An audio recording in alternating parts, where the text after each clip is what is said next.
Life's a funny thing. Some of us are dealt some pretty cruddy cards, and then we're expected to just grow up. Normal. That leaves a lot of us to struggle as we navigate through life's difficult times. And if you're anything like me, you have no idea what the hell normal is.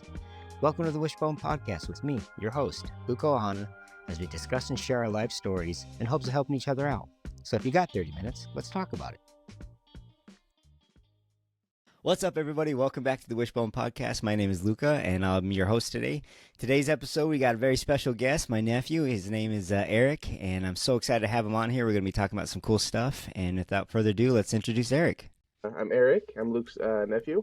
Today we're going to be covering being a chameleon kid and masking through our childhood, as well as the long-term effects and how that feels, and go through that.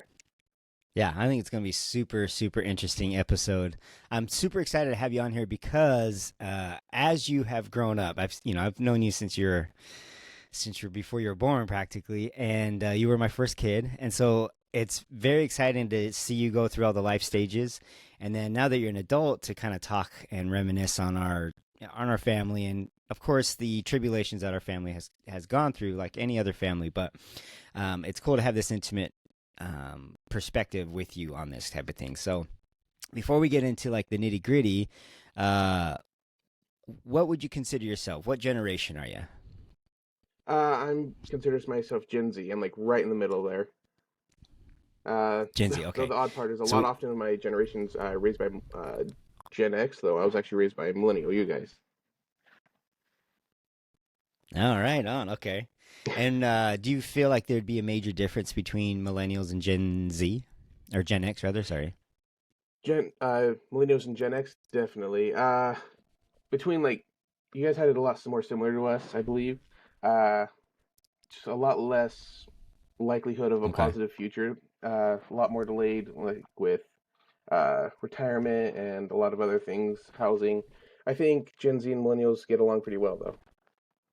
Okay. Like, there's right. like a thinner line between Gen Z and millennials than Gen And X then you were millennials. born and raised in Utah, and that can't. I mean, lately it's been pretty accepting of a lot of different things, but of course it has a pretty religious backbone to it. Did you notice that growing up? I didn't actually notice it. I noticed a lot more like when the first few times I left the state, like it was a big culture shock seeing like alcohol in gas stations, how other people would act, seeing like other versions of like the ghetto or like fancy areas. I believe that the religious culture here has actually like kept us a bit more safe, I guess, nurturing almost. Yeah, it's definitely a sheltered, I would say, for sure. And I think with that sheltering, there's good and bad. But Utah is a great place. I definitely enjoyed the positive parts of it, of course. But I'm ignorant, so I don't know too many other places besides Hawaii where people raise people. But yeah, it's pretty interesting. So last week's question, I'm gonna have you answer it if you don't mind. It was, what's one incident from your childhood that would sum up the negative parts of your childhood, and what's one incident that would sum up the positive, to round out in two simple questions your childhood?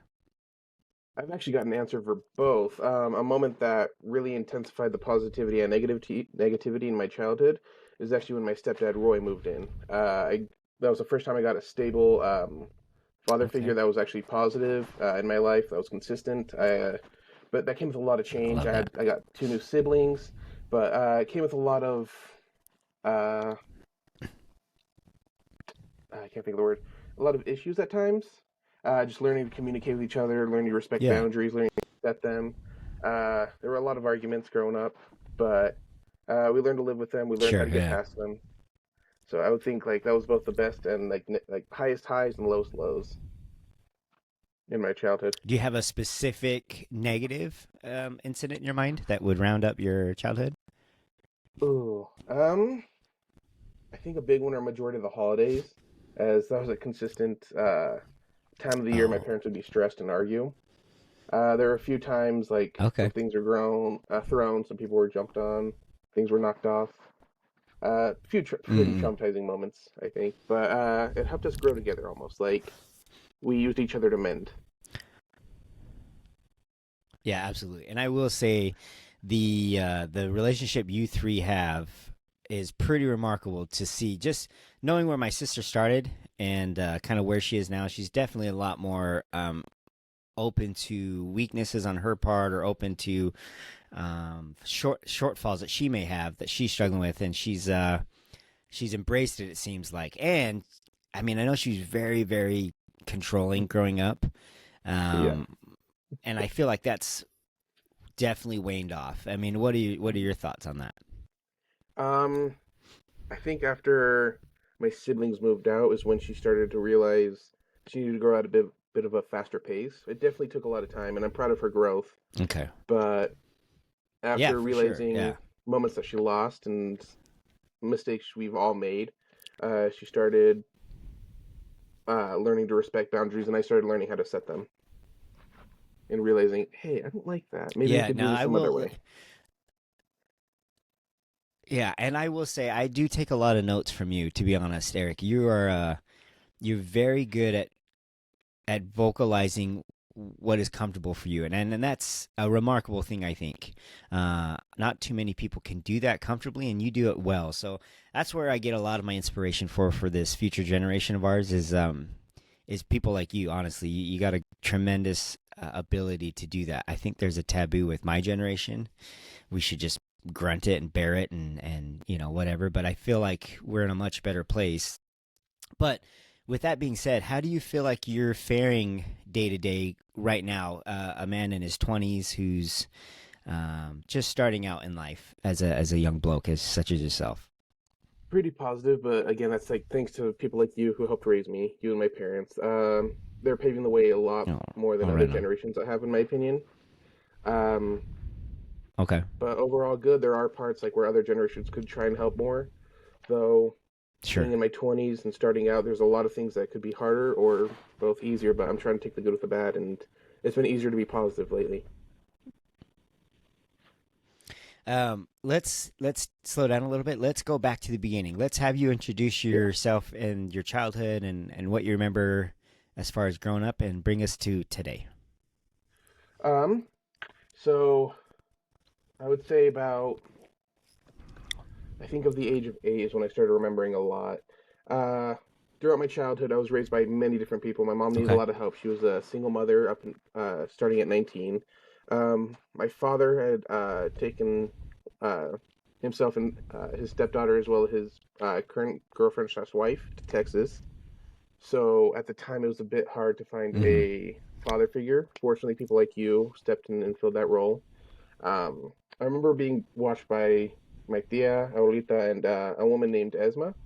She helped. They all helped raise me a ton Mm-hmm. until I could get into school. And then after I could finally get into school, I was taught to kind of take care of myself, learn to eat, dress, clothe myself, uh, get on the bus on time, wake up on time, do homework, and get to school.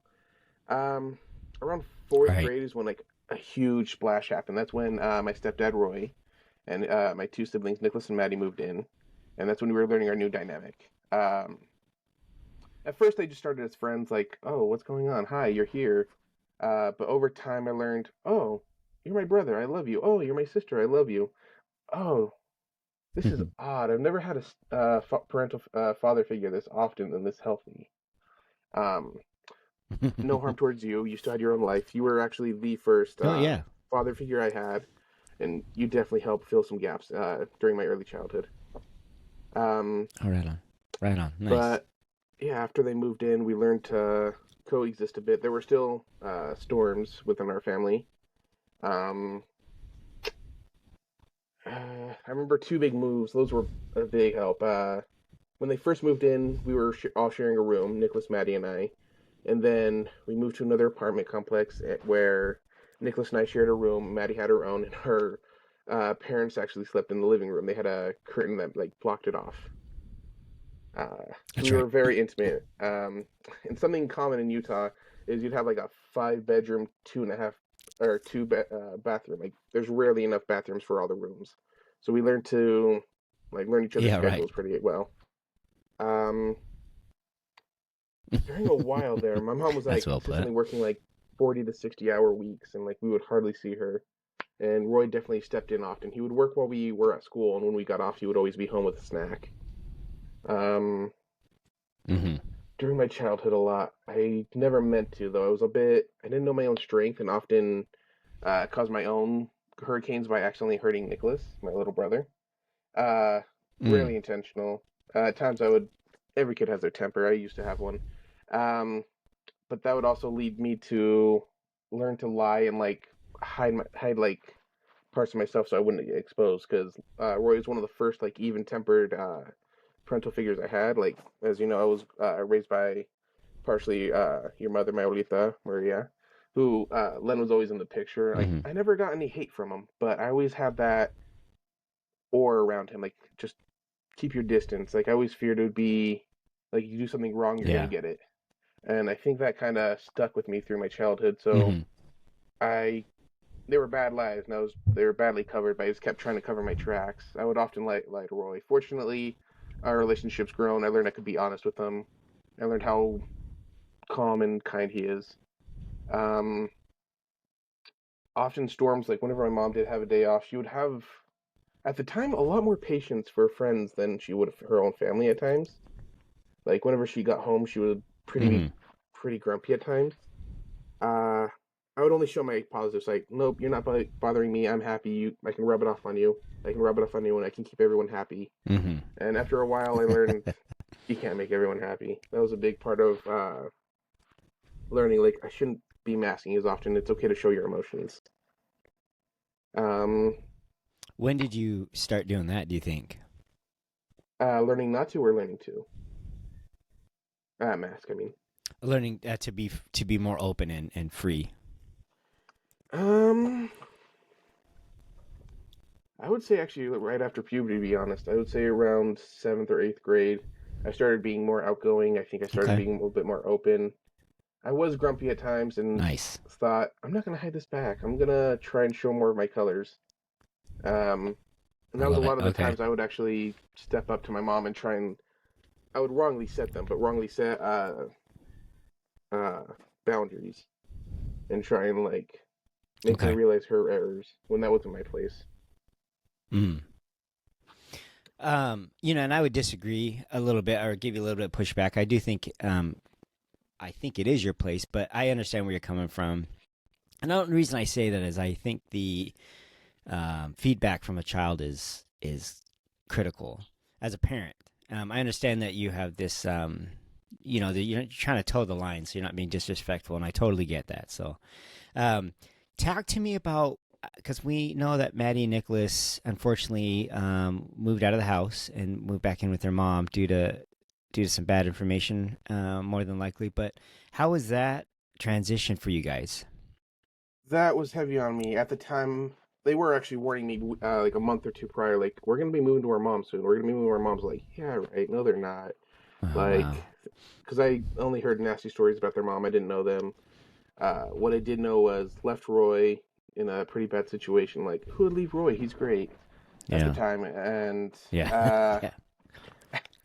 I do partially blame myself on not listen. I definitely am responsible for not listening and like saying like, "Hey, why do you feel like you need to leave?" I should have been more open.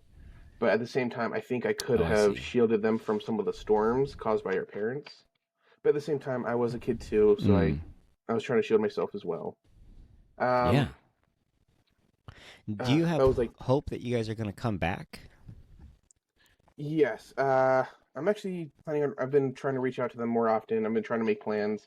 I did do so during COVID. However, at the time, uh, I did so against my mom's wishes. Actually, she didn't want me to. Like, she said I was fine to visit them with Roy and to talk to them, but she didn't want me to meet them alone. I always met Nicholas alone. I would pick him up. I would drive around the valley. Uh, but after she found that out, she was not happy with that. She said you can only see them with Mm. Roy, but fortunately Interesting. that's backed up a bit.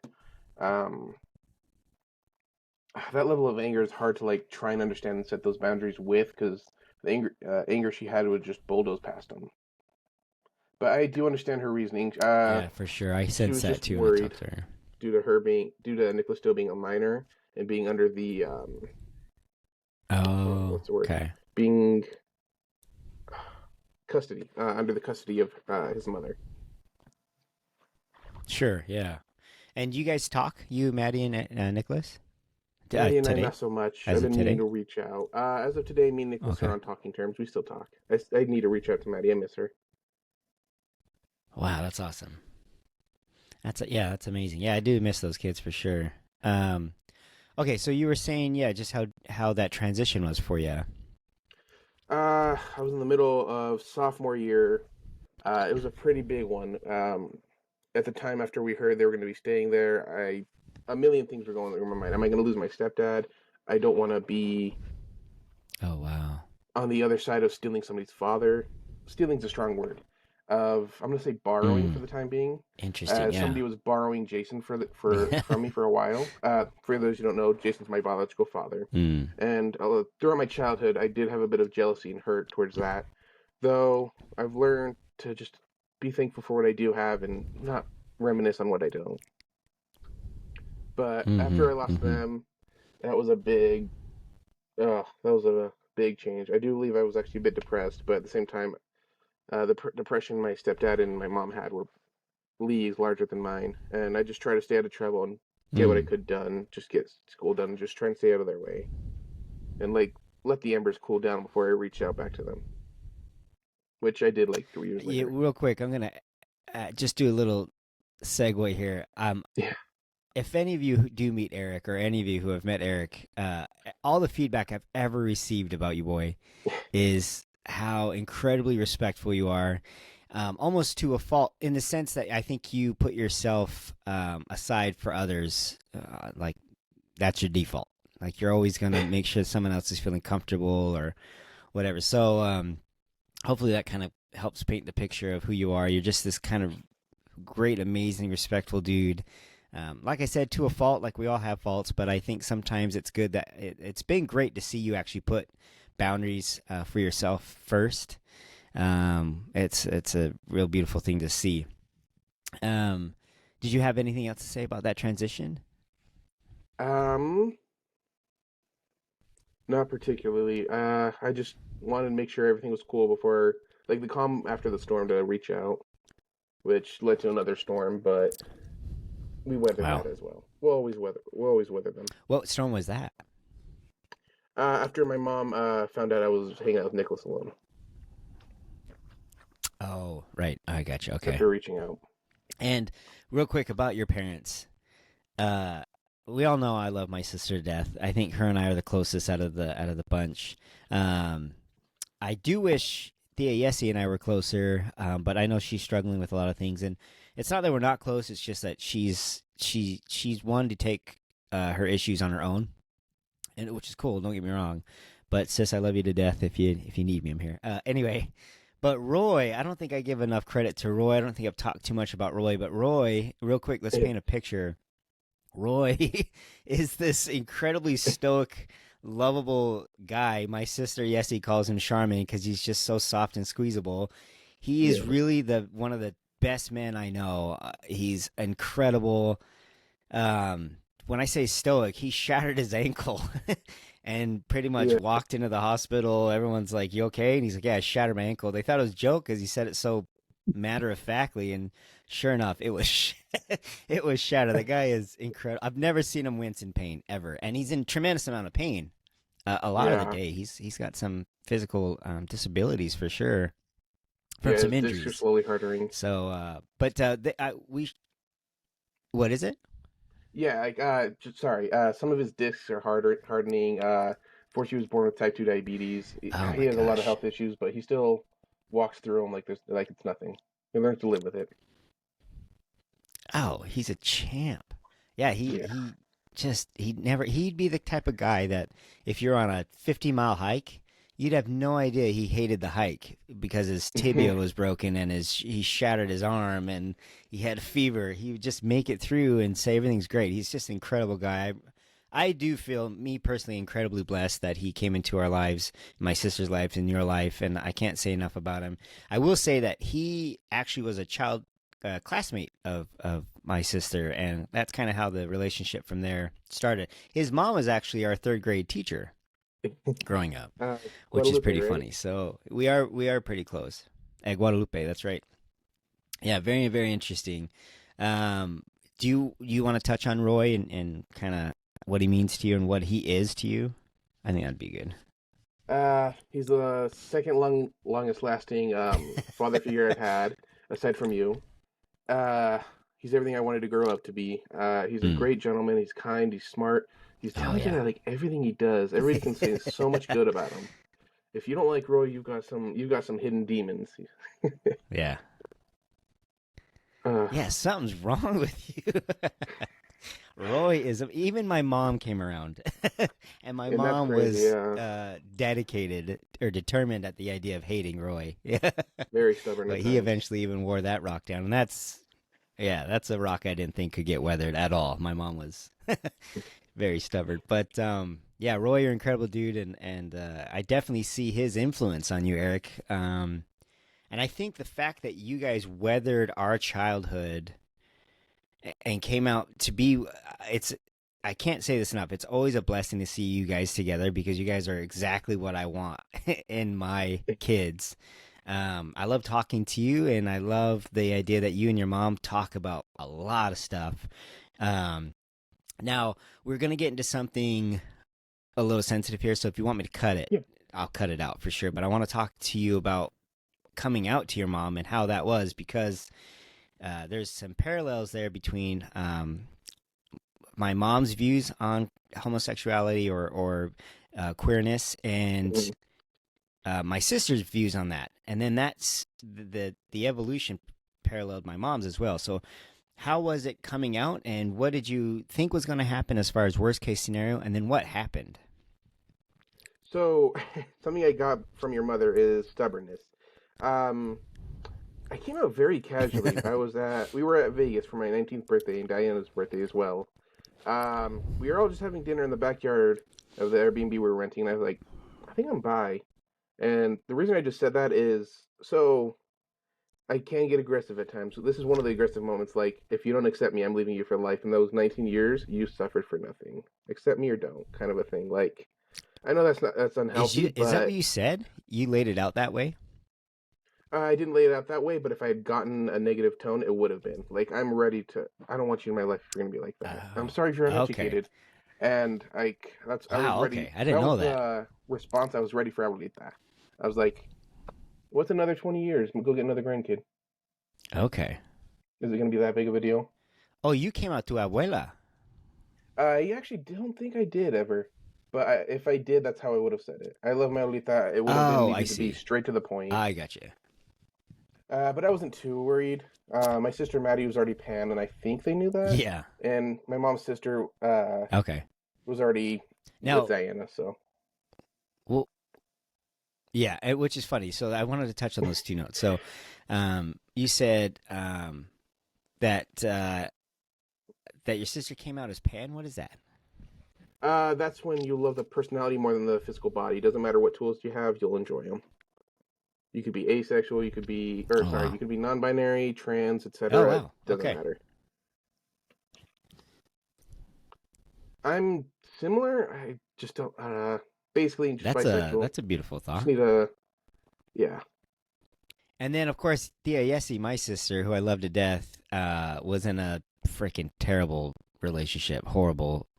I mean, I don't want to say too much. Yeah. Whatever, they work together, but she met her partner now, and she refuses to talk about it. So we love Yeah. you, The moment. Yessie. We accept you, and yeah, whatever you're going through, we're here with you. But I do think it's interesting because it seems like growing up, my mom was very homophobic.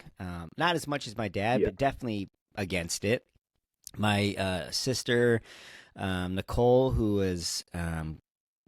hadn't transitioned yet. She was gay at the time. At least that's how she was presenting. She was called Lulu to make fun of her over this kind of Mexican feministic character, and it was meant to be a put down. But that quickly changed though. Once I found out my mom was like, be who you are. At the time, I think my sister's name was Mimi.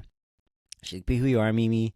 We love you. Just do good. That's all my mom cared about. Is just do good, and that was pretty cool to see. So anyway, you come out to your mom in Vegas.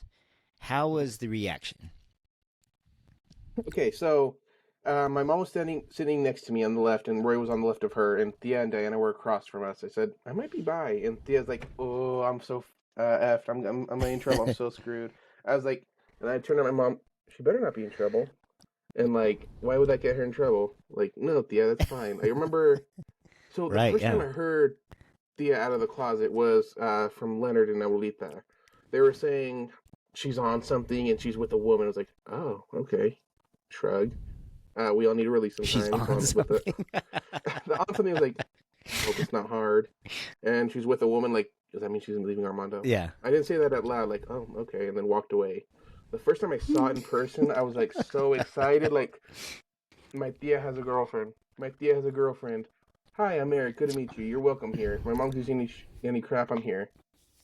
Like, just for like, Yeah, I I was just a little excited.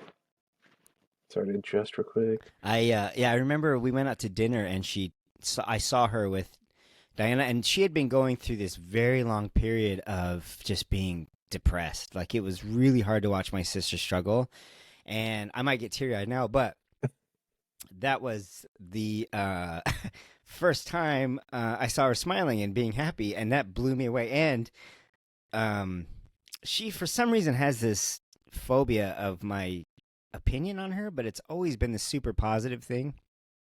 And so she was nervous to tell me that she had a girlfriend, and I was ecstatic to see her happy. And so it was a very cool moment, and we hugged and embraced, and then I called her stupid for thinking that she was going to be in trouble with me.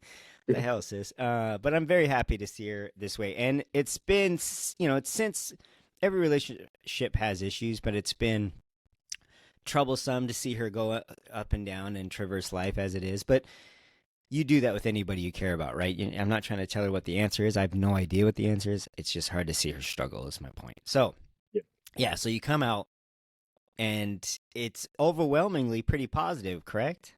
Yeah, fortunately, I knew Roy wouldn't care. He's like, be happy. Diane would be like, oh, okay. At the end, and Mom, are the reactions are Yeah. like, what's the wild card gonna be this time? I just said it up front, like, I might be. Honestly, I'm considering And things. I don't did know. Roy know already?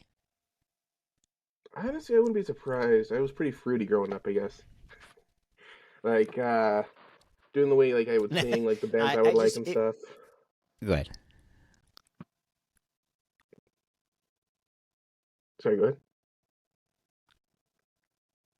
Oh, I was just gonna say it wouldn't surprise me if you had told Roy prior to that, because you guys are very close, and it seems Yeah. like you are always kind of braving the waters with him, kind of directing. Or let's say this: it seems like you always are confiding in him first, which is great. I love that. Yes. So, okay, it gets on my mom's nerves often. But me and Roy have something where he'll tell me downright. He'll tell me like face value, don't beat around the bush, like just like honest opinion whenever I ask something or tell him something. But whenever my mom's around and he'll like just tell me the harsh truth, it kind of gets upset, like she's trying to protect me, which I understand, like having the childhood you guys grew up with. And something I did want to go back Yeah, on. I do. Oh, Oh, go ahead. I would love to hear it. uh, a minute ago you were just saying like Thea having a depressive streak. That just made me think like growing up, whenever being watched by her, she would always have waves of depression. Oh, interesting. Like I remember one of the first like and longest streaks of not being depressed was when she started going to the gym, and like a few months later when she had the business started going. I think a Hmm. little bit after the business started is when she started ending that positive phase. It just kept going up and down, and it would always depend like on Aulita's health or Sure. like Armando's actings and stuff, and like the business itself. Like Hmm. it always depend. Like I remember seeing Thea sad a lot during my childhood, but still loving. Yeah, Oh, that's a good. Yeah, yeah. It was tough to see that. sorry to change Yeah. topics to topics, but Roy would always give me the face value of things whenever I needed to. Like he's the one I go to when I need a straight answer. Yeah, he's amazing, and his feedback is always it's critical, but it's always positive, and I like that. I really, really enjoy that kind of direct communication, for sure. I will say that it is always interesting to see how defensive my sister is, or let me put it this way: my sister still has walls up. even with Roy, her husband, the love of her life, she adores Roy. I mean, we all know it. Uh, but it's funny when it comes to you, Eric. If something is said a certain way or she takes it a certain way sideways, she's very quick to defend you, Yeah, and there's no judgment there. It's just interesting to see the that the walls are still there, like she's still primed and ready for that kind of defense, and yeah. I definitely think she gets that from abuela Mhm. for sure. Yeah. Uh, I think about Okay, it. Maybe I'm reading. so Go ahead. you come out at 19. Oh, go ahead. No, go ahead. No, no, go Come go. at 19. I think another part of her being defensive is like her wanting to be a little bit more defended when she was little, or like after I assumed her defending you and Tia a Yeah, bit. I could see that for sure. I mean, I don't know exactly. Yeah, the only reason I'm hesitating here is I'm not sure. She's not here, so I don't want to pause too much, but I will say I think she definitely wasn't heard and wasn't valued. Her opinion wasn't valued. I mean, we were told to be quiet most of the time, shut up and just do our chores, and my sister definitely had some objections that should have been heard and should have been valued, and they weren't. And I definitely know that was had left a lasting impression on her and her self worth. And it's nice to see that she finally has a circle that supports her self worth, and she's actually able to see it and all that. So, yeah, yeah, it's pretty crazy. Yeah, so here we are. You've been out for a few years now. I don't want to comment on it too much. You can, but you've met someone recently, and I hope it works out well. I'm excited to meet that person, and I just don't want to jinx it. Is why I don't. We can totally get into it if you want, but it's still relatively new, right? Yeah, we're about actually tomorrow's gonna be our 6 month anniversary from when we first met. Hey, Uh, happy anniversary! so That's awesome. Oh, still from when you going first met, strong. though. Yeah, like our first date. Okay. So Oh, things are okay, I still got going you. strong. Uh, Learning boundaries, learning communication. It's all been easy. We share a lot of the same hobbies, interests, opinions. We're feeling pretty strong. I think the honeymoon phase has ended a bit, but I still just adore him. Oh, really? Yes. Okay, so let me ask you this: have you guys had a fight yet, Not yet, and that's the thing. or So quarreled? we haven't fought or quarreled yet. Um, so I've been told is there's Really? no such thing You as a can keep healthy your hands off his relationship. stuff? Just kidding. So I've been told a relationship without arguments is unhealthy, but I've met multiple people where that like they've had like Yeah. relationships for decades and haven't argued. So I'm still willing to see, but I think our arguments are going to be pretty I tame. We're both open to listen. Yeah, I agree with that. I think arguing is essential for a healthy relationship, healthy communication. However, it doesn't have to be this very dramatic thing. You guys could already be navigating the conflict just super mellow. Like it just never raises above a 1 decibel. So hats Yeah, off to you if you can keep that up.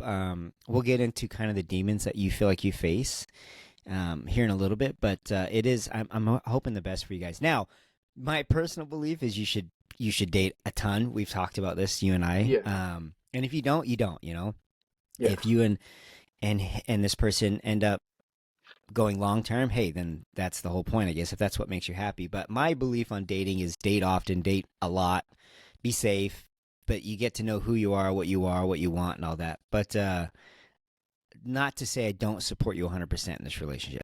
So, That's fair. just putting that out there. But Yeah. yeah. Okay, so growing up was difficult because you were raised by all these people, and that's kind of going to be our segue into the Yes. topic of today's show, which is a chameleon kid. So can you tell me what is a chameleon kid in your opinion, and while you're doing that, I'm going to look up the definition of chameleon kid. Sounds good. So, in my opinion, being a chameleon kid is showing the right colors to who want to see it. Like, as an I love example, that. you like I'll show you my adventurous and happy side, and my yeah, I'll show her my sad, calm, and quiet side, and just a little bit of humor here and there. Okay. Or, and there are certain people like you don't have to hide it all from. Like you're just relaxing, like whatever colors they see, and just like you let Who, Those who certain did you people feel see. like you had that?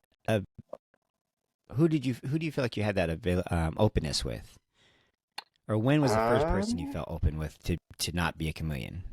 I think the first person was probably. Oh, that's difficult. I'd say anybody away from family, to be honest. I think it started with family. Like Aulita, I always had to have like a certain attitude Okay. and mode towards. Like I had to have certain manners, and I took that as certain ways to act or colors to be shown, I guess. Um, Okay. I think Wow. Dia over the years is the first one to see like majority of my colors all at once. Um, I Really? think yeah, Thea and Roy were the first ones to see all my colors at once. I I love that. Okay. Uh, I'm trying to think, but I think I still mask a little bit at times. Or sorry, being a Chameleon Kid, I'm just gonna use the word masking as like acting as. I think I do mask a bit Sure. here Yeah. and there. Like there's still like certain sides that need to be tamed a bit, or certain sides that could have like more emphasis, like depending on who I'm with. Like I need to be more of an Okay. extrovert with uh my parents whenever we're around about, or I can be more of an introvert at work. But whenever I'm like behind closed doors with my friends, I'm just me. Um, just real quick, I had a friend who said we should definitely bring in some scientific notation on this. So, chameleon kids, from just this little reading I just did, it's we're not doctors. We haven't been diagnosed with borderline personality disorder or anything like that. However, chameleon personality can be a symptom or a diagnosis of BPD, a bipolar personality disorder. Hmm. But I will say that there's definitely a lot of attributes that we displayed. At least I'll speak for myself that I displayed growing up, and we can get into that here in a little bit. But because we did have a very multi faceted home where we had to be certain things in front of certain people, otherwise, issues happen. And I think it's just natural for kids to navigate their world that way. So, just putting that out there as a tangent or as a what's the word? As a caveat. There you go. As a caveat, I'm putting that out there. So that's very cool to hear that you felt comfortable with Thea and with Roy first. Those two people make a lot of sense. Absolutely. Um, just to be selfish a little bit, what did you feel like you had to be with me more so than just adventurous? Do you feel like you were restrained in any way in how you behaved? A How little did I bit. come across? Just as a total selfish interest. It was a little less you and me. I was worried that oh no, if he sees certain sides, he's gonna leave like the other guy did too, as in my father. There were certain men I had to be careful with. Like Do you think Leonard, I didn't you have to be thought that careful about at me? all. A little bit. Just me. Like that, at the time, that was just me overthinking and thinking Oh, like interesting. X, Y equals Z. Oh wait, I'm actually adding A and B to make Z kind of Sure, thing. Like at the time, like now I know I could have shown you any colors and you would have sure. accepted me. But yeah, um, Yeah, but for sure. But that's yeah, very interesting to know, and I appreciate you telling me yeah, for sure. I think nowadays compared to some others, you that. see like my modern colors like more often than a lot of others. Like you open me up like that.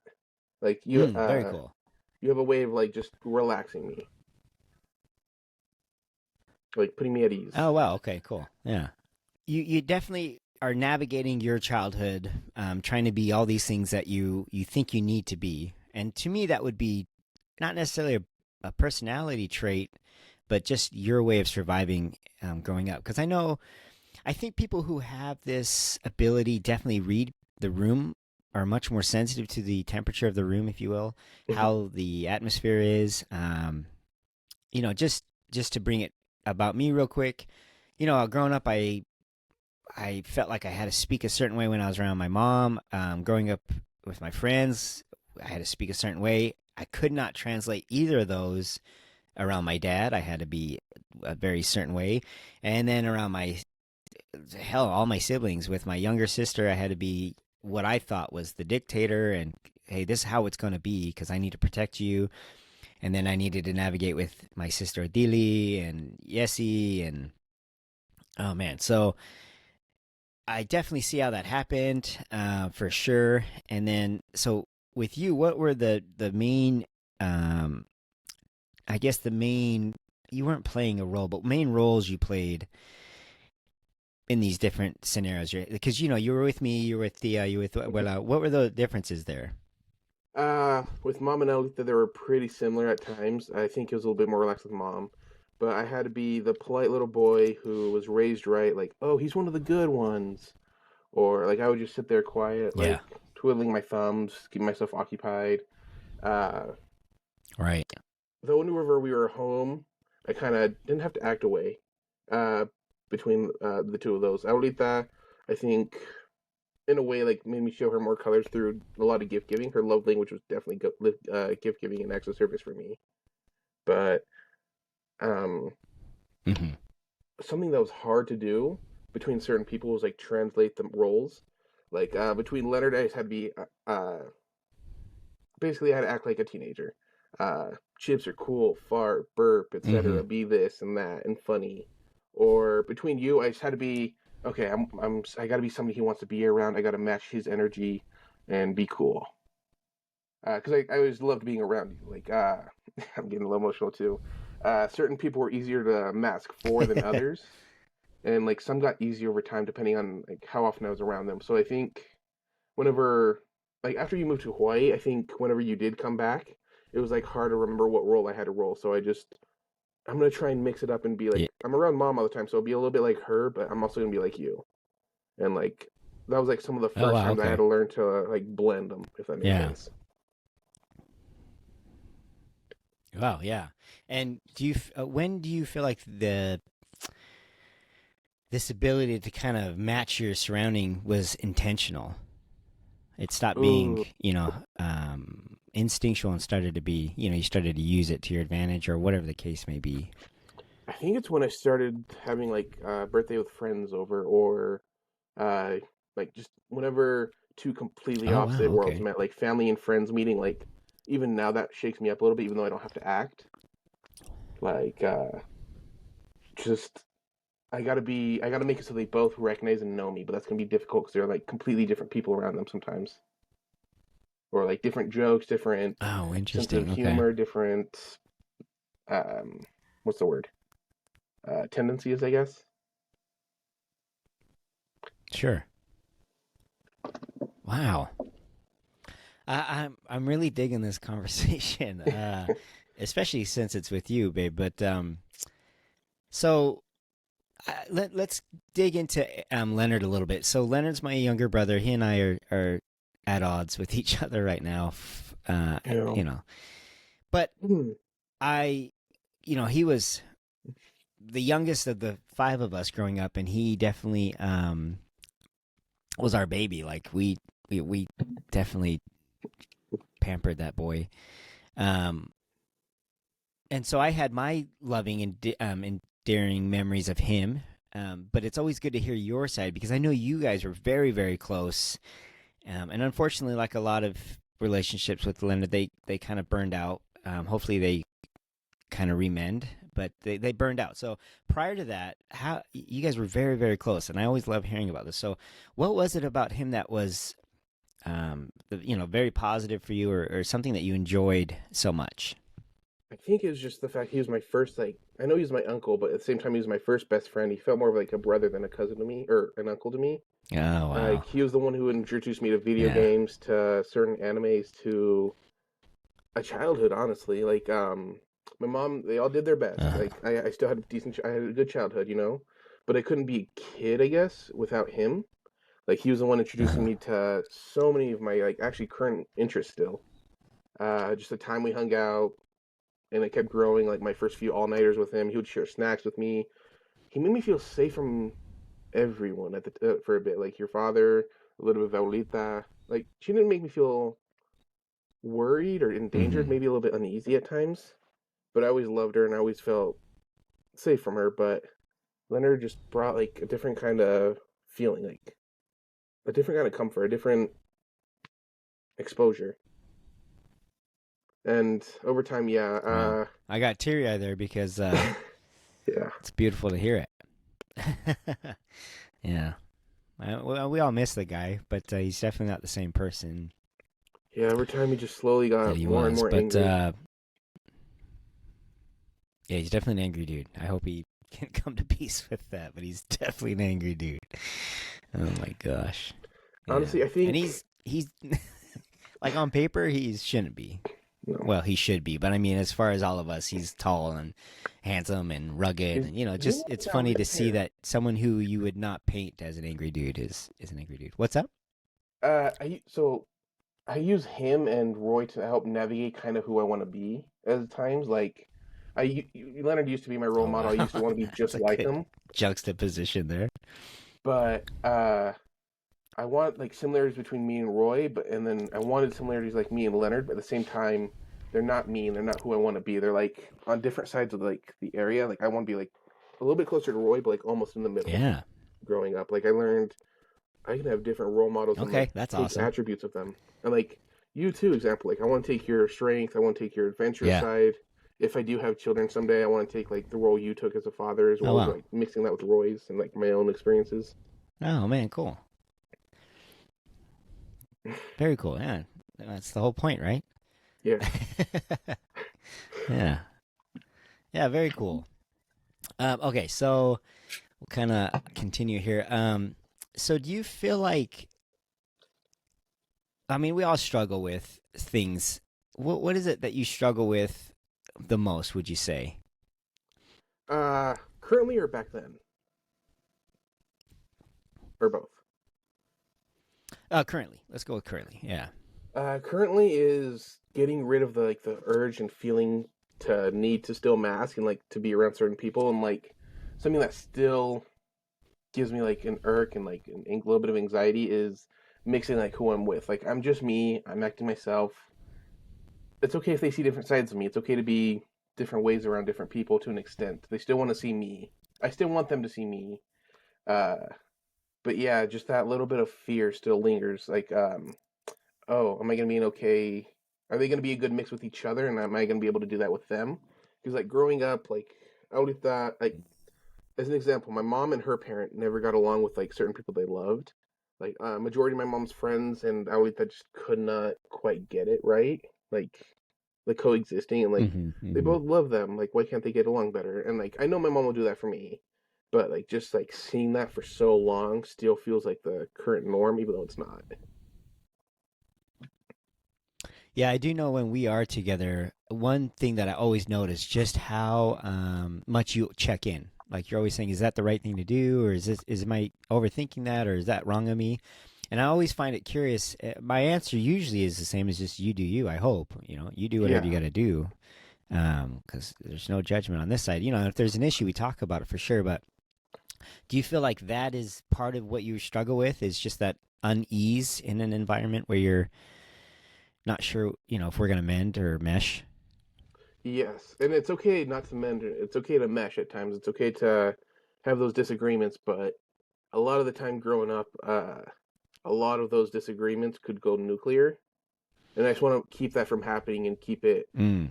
Hey, we're having a conversation. It's okay. Like I want to make sure I'm respecting your boundaries and you're respecting mine.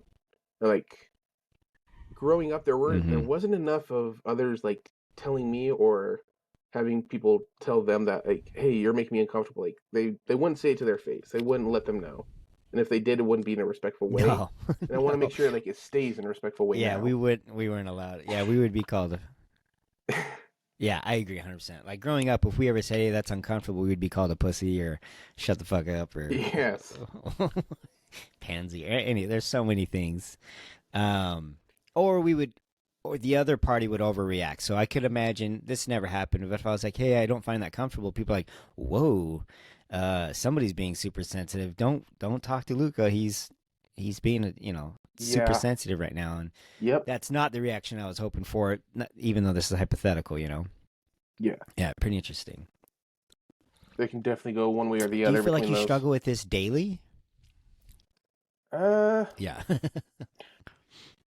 I wouldn't say daily. I'd say maybe bi-weekly at times, like maybe once or twice a week. Like I'll Okay. we're having a Is this conversation with a something that friend or you struggle something. with the most? This topic, or what is? I think it's just Yeah. the fear that it's not going to be spoken about enough. That I want to make sure others are comfortable just as comfortable as I am, and it's almost a way of like self-betterment in a way. Yeah. Right. and just respecting others' boundaries and making sure like I'm reading all the ones that are there. Okay. All right. Yeah. I do like that outlook quite a bit. Not to throw any of the other family that I have underneath the bus or anything, but the relationship you have or the type of person you are have become, it's I'm very proud of that person. And it's interesting to see, even though we have skeletons in our closet from our family, you have this outlook on life that is very positive and optimistic, and other parts of the family don't. And I'm talking old generations all the way to the youngest generations. They are in peril or are acting as if they're in peril. Where you seem to be, we can work through it, and that's kind of the whole spiel of my philosophy on life. Really, is life's going to rain. Just you'll make it. So it's pretty cool to see you exhibit that type of personality for sure. What are your thoughts on that? I think that you're actually a big help with that. Just growing up between all of the arguments, all of the clashing, like, oh, they're not talking, or oh, they're feeling this way, like, it always seemed to end. It always, oh, they're gonna be happy again. Of course, they're just gonna be angry again at some point, but we'll get Mm-hmm. past it and enjoy those moments. We'll learn from them. We're not gonna ignore the anger and whatnot, Yes. but we'll learn to try and like not let that from happening again. Keep that from happening again. Okay. Yeah. You're hitting all the right notes for me right now. I'm feeling very engaged right now. So I want to do this mirroring experiment. So growing up, the result of my childhood is I fail to communicate when I'm frustrated, and I tend to frustrate easily. So that's and then it just kind of dominoes from there.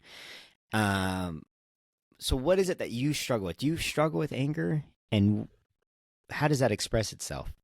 At times, I do struggle with anger. Majority of the time, I'll always have anger under the surface.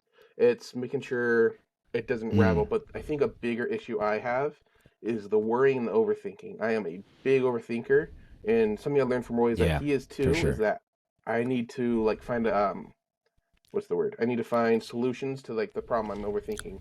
Like, but what if this? Okay, then we can do that. But what if the tree falls and it hits the Mm-hmm. house? Then we can make sure it cuts this direction. What if like Mm-hmm. overthinking and raveling is spiraling just is like the biggest I think the biggest takeaway from like negative from my childhood I think. Really? Yeah. So, real quick, you say you have anger right underneath the skin, like Bruce Banner does. He's always angry. Yeah. Is that how you feel? Yes, honestly, the majority of the time I have like I can go from 0 to 100 like that if I need to. Like Yeah. I can subside a lot of emotions, but once I get angry, and like it starts from there, like it's a process to cool down. Like I'll need to go take a breather. I need to stop. But a lot of the times, like during those storms, like I'm not allowed to walk away. I have to keep going. I just need to try and keep an open mind. I don't want to regret this later. I don't want to regret this later. I don't want to regret this later.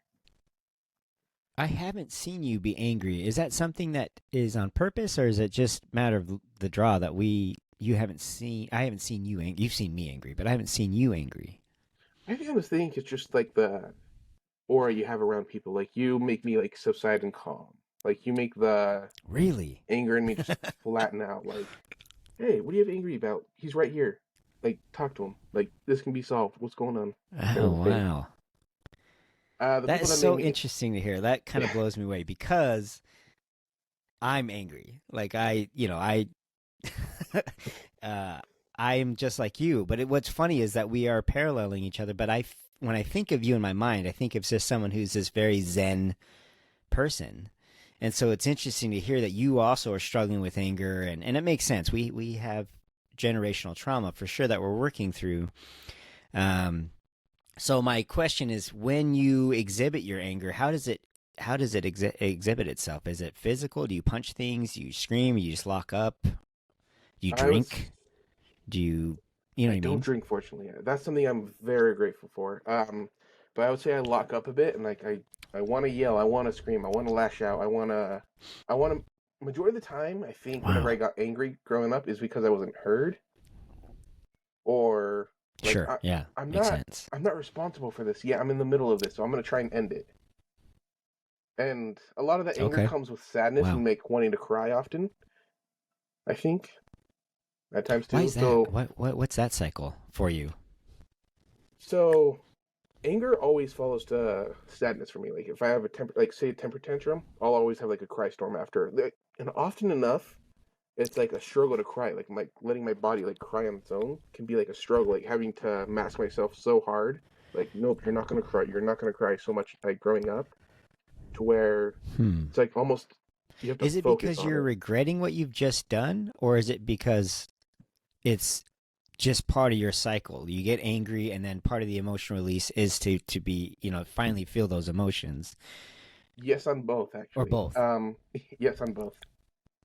Okay. Uh, Lots of regret, lots of pondering on like what should I have done, what am I going to do next time, like trying to focus it on energy on what I'm going to do next time, self betterment, making sure I try not to hold it on too much, but not a lot of Really? ways to release it often enough. Like exercise, like I've tried that, it doesn't Sure. release it for Yeah. me. That makes sense. Eating only makes it subside for go away for a little bit, Okay. etc. Okay. Uh, Interesting. Oh, I just had a question for you. That's very interesting. Do you feel like you ever done anything you regretted in a state of anger? Absolutely, absolutely. What does that look like? Uh, okay, for an example, um, I've lashed out at my parents before a bit, like being like, you never should have had me. What are you doing? This is a mistake. Oh Knock wow. it off. Like just basically insulting often enough.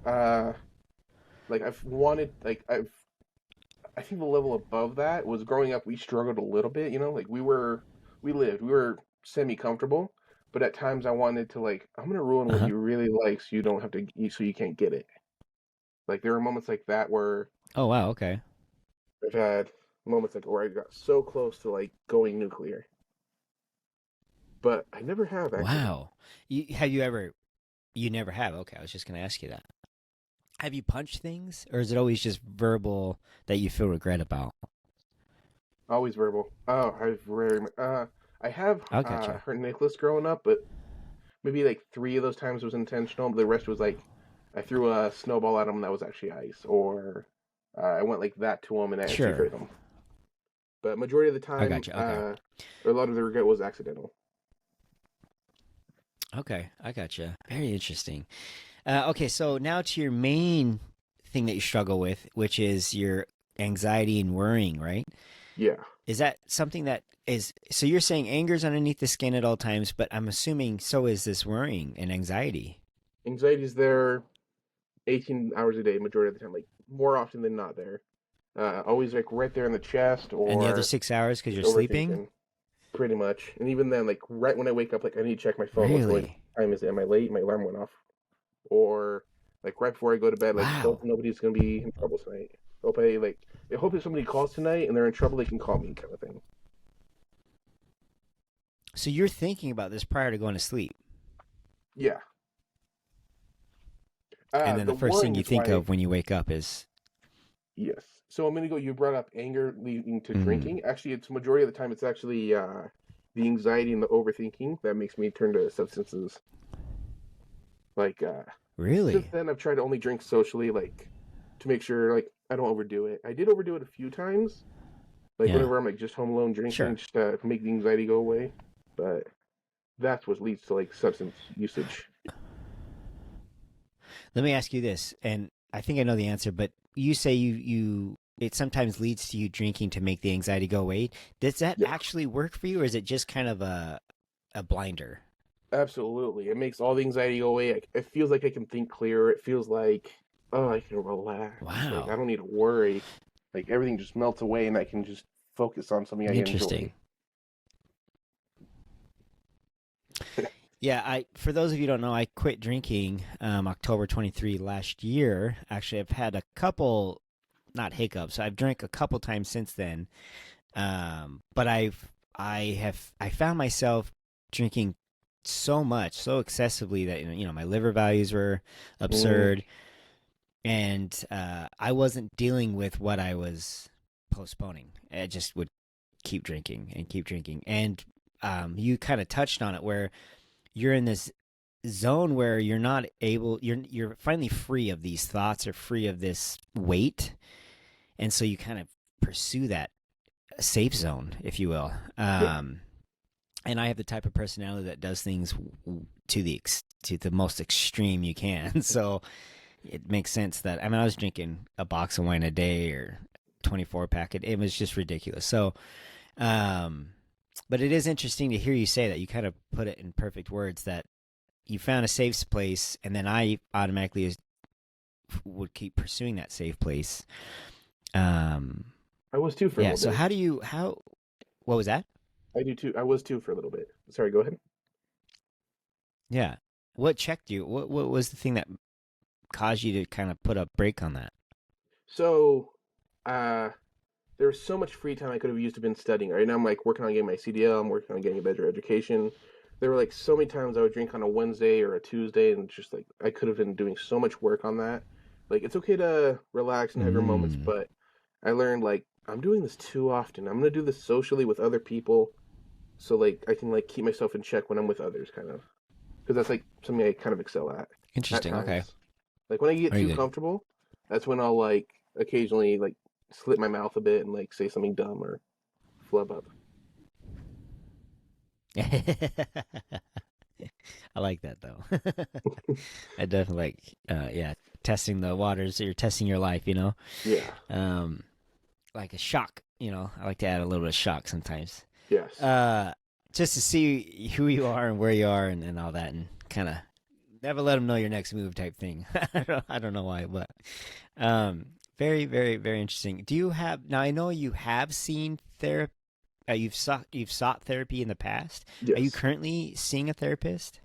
Uh, Physical You are. therapy, Oh, fantastic. but And not mental. it no, no, just oh, I got I'm you. I'm just sorry. joking. Yeah, there's a Uh, delay, so no worries.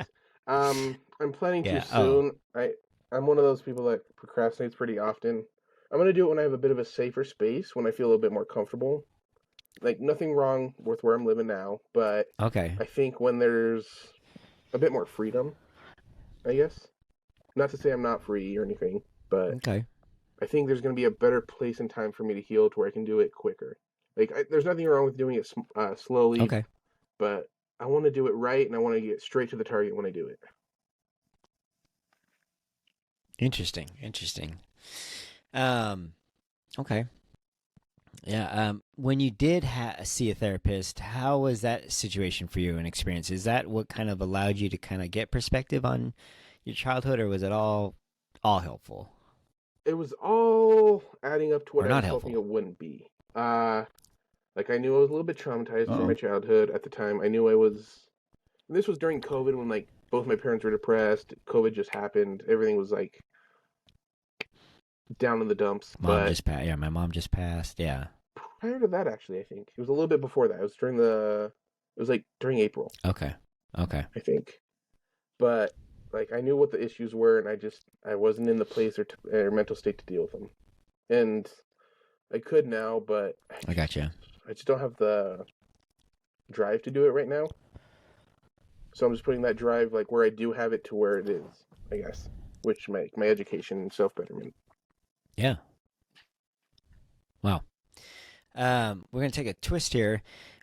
Sure. Since I brought up my mom, one thing that kind of took me by surprise was we were talking about my mom passing, and I think we were in your living room, and you had Hmm. brought up how much anger you had with my mom, and that blew me away because that was a dynamic of your guys' relationship I was ignorant to, and of course you're gonna have your angers, your issues, your frustrations with anyone in a relationship.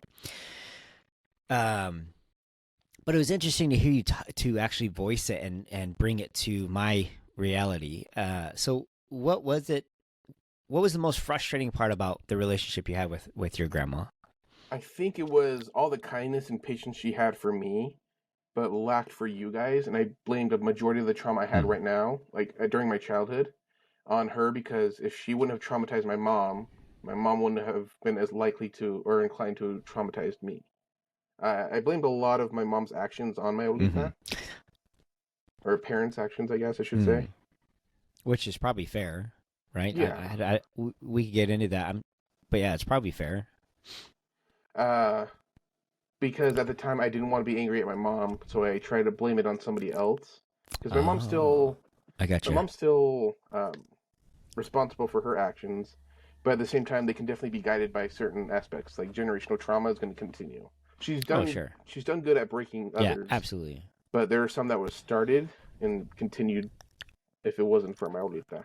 But I think over Well, time, let's um, get into the specifics on those. um so I'm trying to think how to put this. I would say Like, what was it about your mom that? Yeah, go ahead. I would say she put a lot of strain towards Roy whenever he was straight on with me. And I think that was just her being overprotective because she Sure. says it's because I'm her one and only kid, like biologically. But I think it was, Hmm. again, because she wasn't heard when she was little. And then um, something that baffled me, and I don't know if they're related, but so my mom was, I don't know how to put this.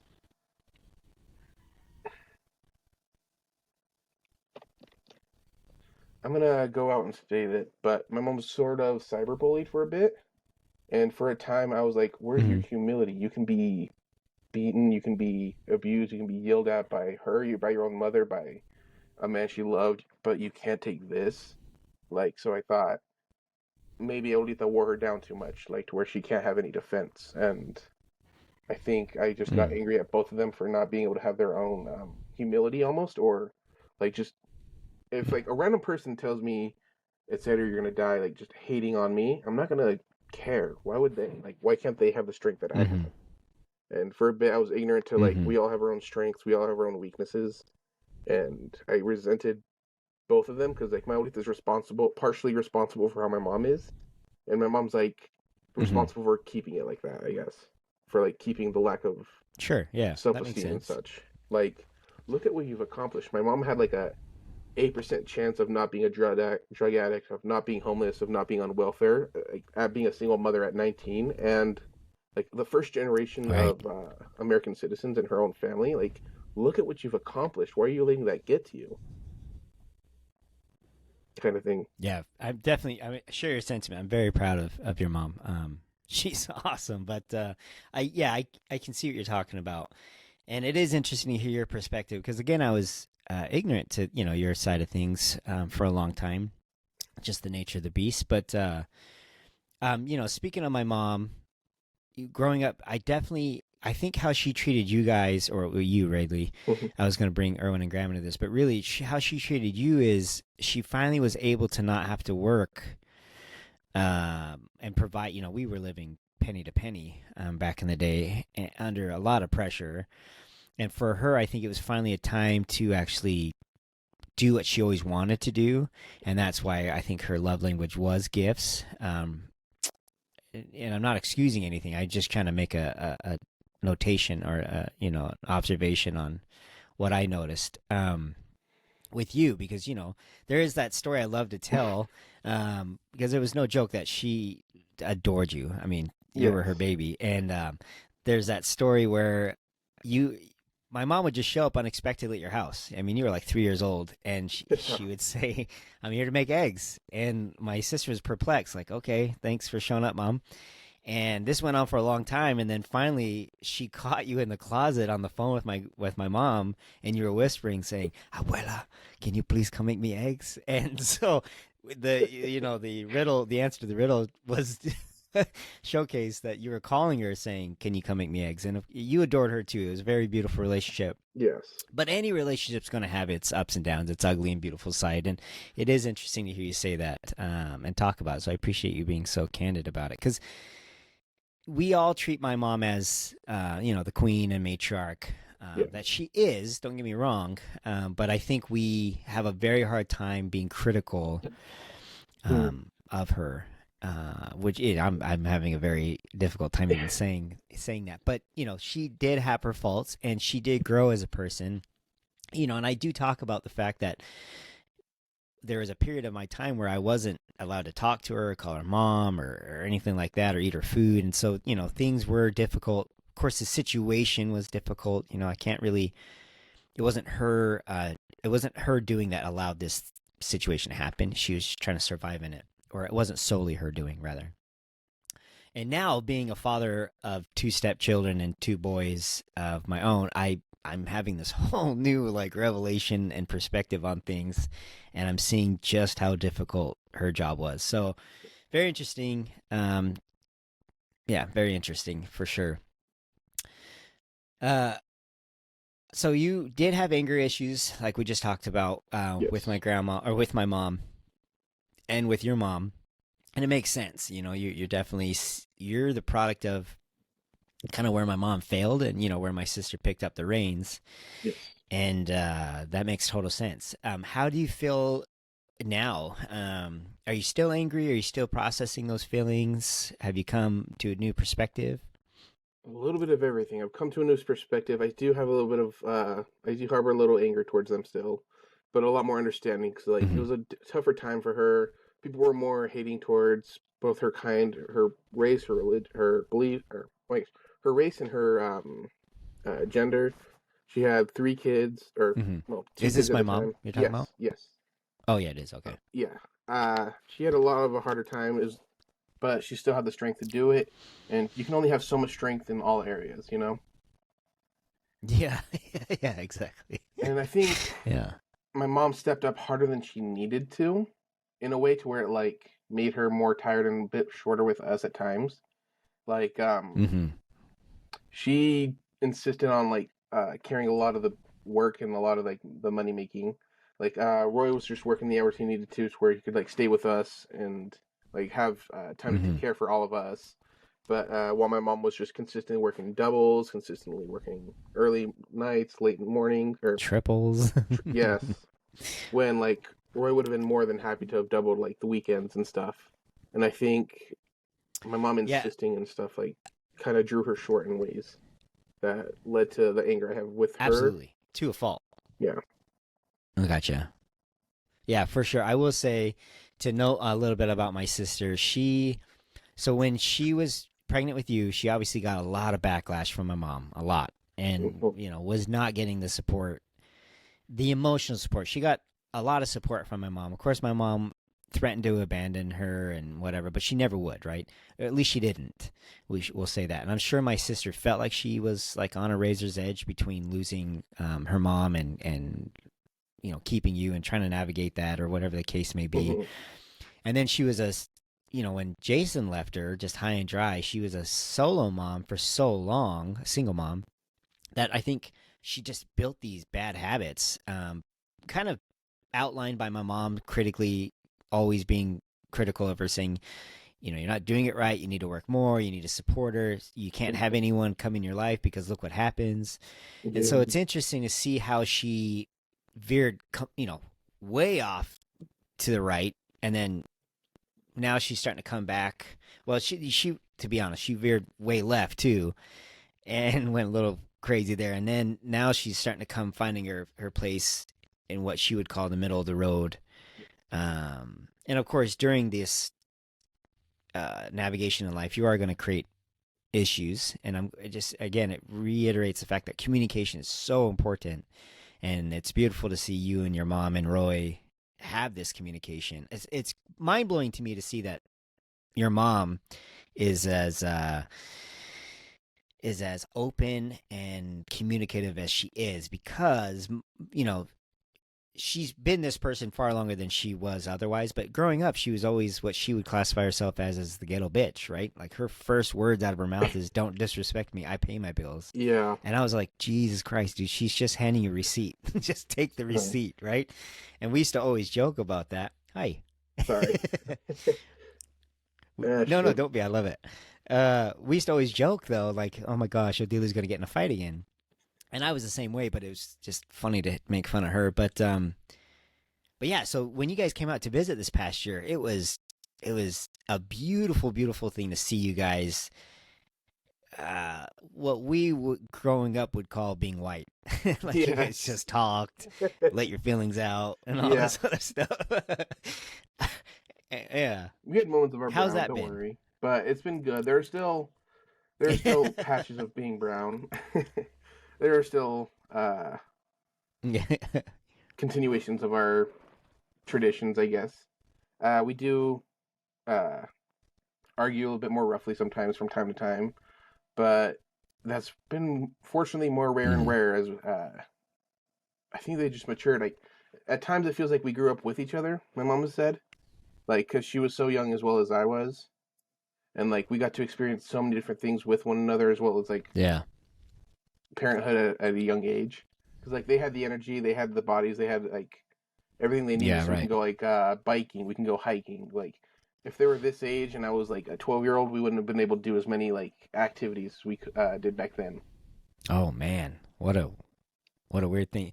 Yeah, I think if we were to take that scenario and run with it, my sister would have been a lot more even keeled, but then your childhood wouldn't have been as adventurous. Yes, that's a good one. Yes. So it's interesting to kind of think of that. Oh Uh, wow. I'm glad with the timing though. Like over time, I used to like hate the situation we were in. Like I wish she knew she had me before she was 6 months and stuff. But now I think that this is a good spot to Hmm. be in. Like we made it past like all the big storms and like finally here at adulthood, and it's just been easier. We can experience a lot of things together still. Right. Real quick, I just want to add that while we ignorantly called it being white and being brown, that we don't talk about it that way Not anymore. We really. obviously every family, whatever color, argues to the extent that everyone else does. That's just how we talked growing up. Like when we saw families hugging, or I think Dave Chappelle has that bit where he's like a white father sits down with his troublesome kid. He's like, Dakota, you're in timeout. Where we just got a fucking crack to the back of the head. And, la tuya. So Mhm. anyway, pretty interesting, pretty ignorant, but still pretty interesting. Yeah, this has been a very good conversation for me to hear your perspective on things. I have a question. Yeah. Is there something that you wish you could do for a family, and what is it? What's that one thing you wish you could do for us? Hmm. Visit more. I would love to be more present in my cousin's Oh wow, lives. that's very cool. Oh, hands down. Yeah, I would love to be more present in my family. This is very special for me to have this conversation with you because of that. I saw you in November, and it was amazing. That was it was awesome. I loved every second of it. So, yeah, anyway, I agree with that. The reason I ask is because I ask a lot of people this, and a lot of them will say, like, oh, if I could win the lottery, like my dad said that growing up, imagine if I could win the lottery, what we could do. But really, it's not money, it's time and memories. Depending on the love language, I do believe that money can buy happiness if that's like the right people. Like, Sure. yeah. Yeah. But yeah, no, I think time is definitely better It than gives you the winning the lottery. opportunities and Yeah, bonding and whatnot. But yeah, hands down. And I will be doing a Mother's Day special talking about mom or tu abuela, which is going to be a very difficult I'm sure. episode. But the reason I bring that up is because she died saying her biggest regret was that she wished she had more memories than money. And our whole life was money. We lived penny to penny, and she worked Yeah. two jobs most of my life. And she always regretted the fact that she just wished she had more memories. And I agree 100% with that. One of the things that kind of blew me away is before she passed, there was, she'd gotten out of the hospital and she had gone back to New Mexico, and we were talking about getting a family photo. That was Hmm. the plan, and it didn't come to fruition. But without getting too much into it, when I got to her house, she had found out that pomegranates were the boys' favorite. She had a drawer full of pomegranates waiting for them to show off to them when they got there. So that was, very heartbreaking. But yeah, those words will always remain in my brain, that she always regretted she wants more memories rather than money, and that's 100% true. I think so anyway. Something I was lucky on is Um, before she left here, we actually I brought it up with her every so often because she would bring it up with me like, Alita, so you do pass. What do you want me to do for your kids? Don't worry about me. What do you want me to do? And I was lucky to have like a conversation like that like 2 weeks prior to when she passed in person, and like wow. she What did was she say, if you don't mind? she was worried about a few of you guys. I told him, don't worry about Luke. He's gone through so much. He'll be fine. I'm a little bit worried about the uh, mom's gonna spiral for a bit, and I know she'll be okay. Leonard, he's the wild card in my opinion. Yeah. He was, and I was telling her like, don't worry about me. And I did bring up the will, and I was like, if there is a will, don't give many people the stuff. Give it to Luke and Thea. Thea's the one who funded majority of this. Give this to them, and Mm. Luke could use it on his kids. Mom, we're fine. Leonard, he's got the house. He's okay. And I was like trying to make sure Mm-hmm. I had my Thea's back because like, and your back too, respectively. But I just thought majority of that should go back to Thea, I appreciate that. Yeah. and Sure. like Absolutely. Yeah. a Thea majority of definitely. the I mean, yes, he attention should be for definitely. Thea. Yeah, I know it's more Yeah. I mean, it's funny. stress reminders It's on it, but amazing. Okay, sorry. sorry, go ahead. More stress on what? On Thea, like I knew Thea wouldn't be able to handle it well, but she handled it a lot better than I thought she would. At least this passing, I mean.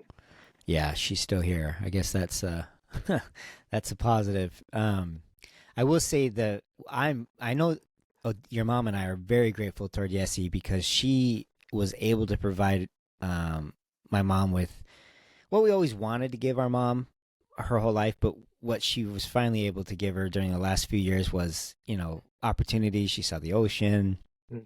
She got a house. She got a car. She didn't really have Retirement. to work. She didn't have to. Yeah, she actually was able to retire. I mean, even my mom's dad died working. I mean, abuelo, was Fun story about just him. not in a position. So the last few years, my abuelita, like last year, he was my abuelita, my great grandpa was taken care of by abuelita.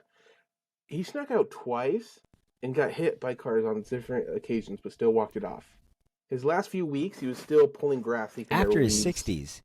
He was in his 90s. He was in his late Yeah, 90s. it's yeah. I Built just mean he different. got hit by two cars after his 60s. Like he Yeah, wasn't a young guy. He not at was all. he was an older gentleman. Yeah. Um, yeah. It's pretty nuts. And let's be clear here. He did not necessarily raise my mom. But what's touching is that my mom helped him in his last period of his life here. She took care of him and everything. So very, very humble woman. Very interesting to see. Yeah. Uh, yeah. So what? So you have grown up in a situation where family can mean a lot of different things. Friends can be family. Certain family isn't family if you're going by blood. So Mhm. what does family mean to you in this stage of your life? The people you can trust, the people you can, and I don't mean just trust with a secret, but like trust to show everything to. Like you can tell them anything, you can show them anything, you can rely on them, and they can rely on you. Like the communication, the trust, the bond that like you just can't have with anyone else. And it isn't just blood. Oh my gosh. Yeah, what is that? Does it keep sliding down? Yeah, it just keeps sliding down. But I That's so think funny. I will say, yeah, your mom has done a very good job at exposing you to great people. I mean, they're not yeah, blood, but that's never meant anything really to us. If you're family, you're family. But yes. she's got some amazing people in your guys' social circle. It's just incredible people. Incredible people. Yeah. My mom's definitely had work on that. So she's had like a group of friends since I was like in sixth grade. Like I've seen a lot of them come and go, but I think the current friend group is like the best she's had. Josefa and Stephanie, her best friends, are like definitely some Josefa, of the yeah. best of her best friends I've had. Like I love hanging out with them. I'm glad I'm like at the age I am now to be able to like have the maturity to see them and get to know them and stuff and have different experiences with them. Like when I was little, I thought majority Absolutely. of her friends, yeah, they're cool, whatever. Oh, they have a kid, sweet. But now it's like I'm an adult and I can see you as an adult too. Right, yeah. And you're being treated as an adult too. And that's so weird. Yeah, That is weird. Yeah, I still call you babe and baby. I don't know if that's wouldn't have it getting any to the other point way. where it's disrespectful, or I'm not sure. But what's up? Wouldn't have it any other way. You're my deal. You're my Oh, parent. awesome. Okay, good.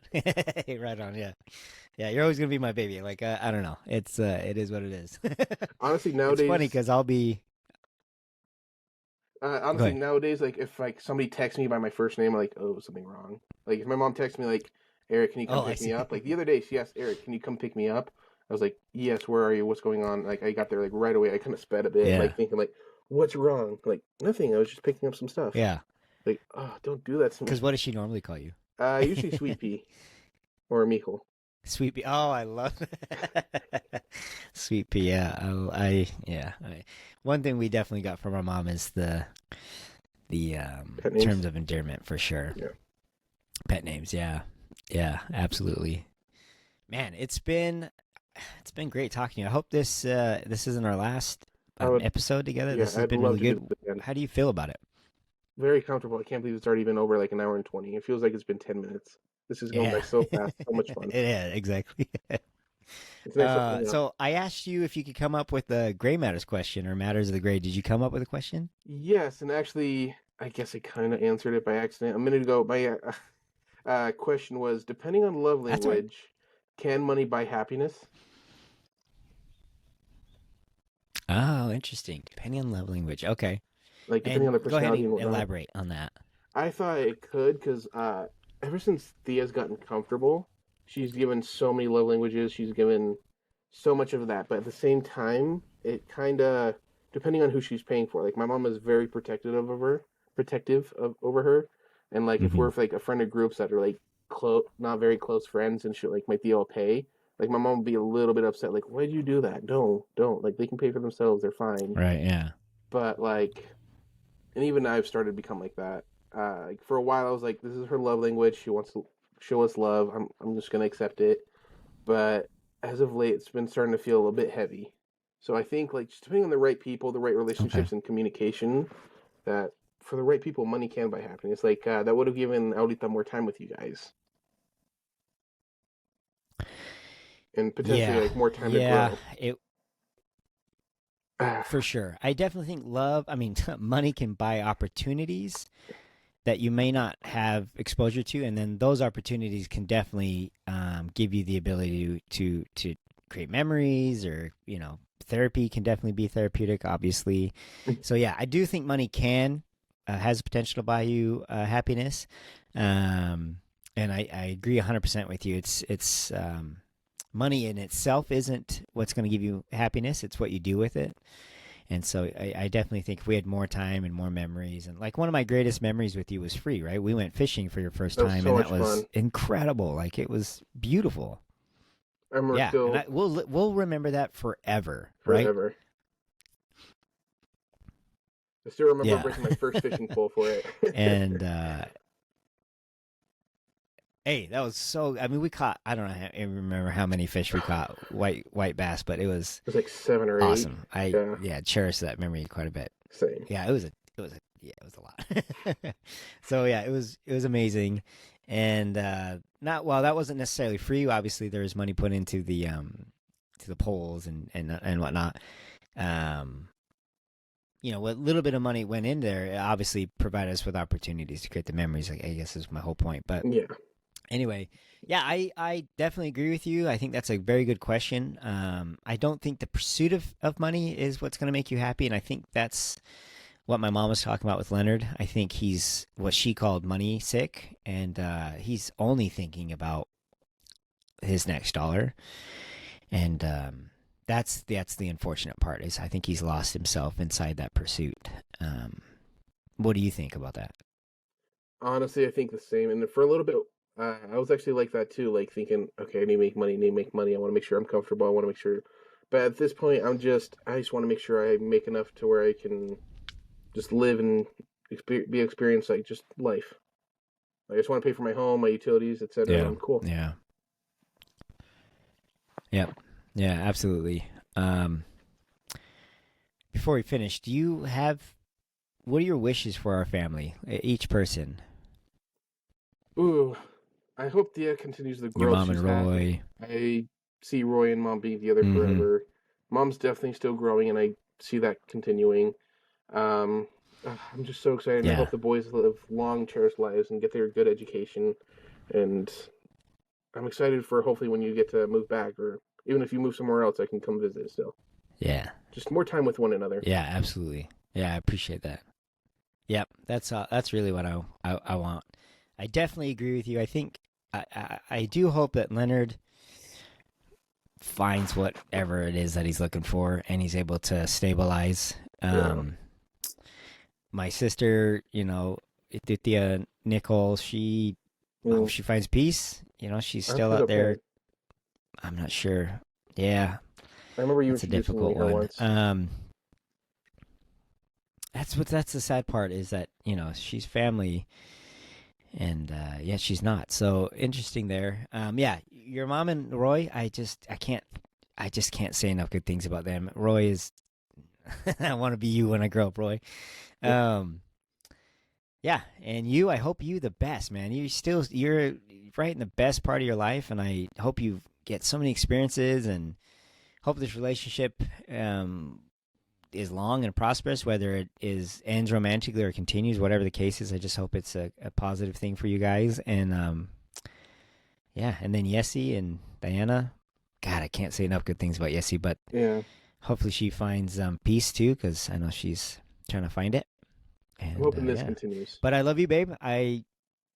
Yeah, same. I can't say enough good things about you. I'm so proud of you. I think you're an incredible young man, and you're still a gentleman and a scholar, sir.